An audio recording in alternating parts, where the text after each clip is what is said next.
Ja tapahtui niinä päivinä, että keisari Augustukselta kävi käsky, että kaikki maailma oli verolle pantava. Tämä verollepano oli ensimmäinen ja tapahtui Kyreniuksen ollessa Syyrian maaherrana. Ja kaikki menivät verolle pantaviksi, kukin omaan kaupunkiinsa. Niin Joosefkin lähti Galileasta Nasaretin kaupungista ylös Juudeaan, Daavidin kaupunkiin, jonka nimi on Betlehem, hän kun oli Daavidin huonetta ja sukua, verolle pantavaksi Marian kihlattunsa kanssa, joka oli raskaana. Niin tapahtui heidän siellä ollessaan, että Marian synnyttämisen aika tuli. Ja hän synnytti pojaan esikoisensa ja kapaloi hänet ja pani hänet seimeen, koska heillä ei ollut sijaa majatalossa. Ja sillä seudulla oli paimenija kedolla vartioimassa yöllä laumaansa. Niin heidän edessään seisoi Herran enkeli, ja Herran kirkkaus loisti heidän ympärillään, ja he peljästyivät suuresti. Mutta enkeli sanoi heille, älkää peljätkö, sillä katso, minä ilmoitan teille suuren ilon, joka on tuleva kaikelle kansalle.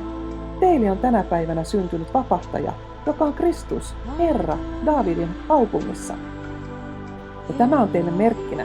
Te löydätte lapsen kapaloituna ja seimessä makaamassa. Ja yhtäkkiä oli enkelin kanssa suuri joukko taivaallista sotaväkeä, ja he ylistivät Jumalaa ja sanoivat, kunnia Jumalalle korkeuksissa ja maassa rauha ihmisten kesken, joita kohtaan hänellä on hyvä tahto.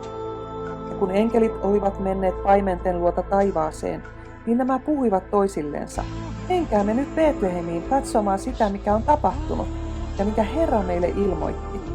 Ja he menivät kiiruhtaen ja löysivät Marian ja Joosefin ja lapsen, joka makasi seimessä. Kun he tämän olivat nähneet, ilmoittivat he sen sanan, joka oli puhuttu heille tästä lapsesta. Ja kaikki, jotka sen kuulivat, ihmettelivät sitä, mitä paimenet heille puhuivat. Mutta Maria kätti kaikki nämä sanat ja tutkisteli niitä sydämessänsä.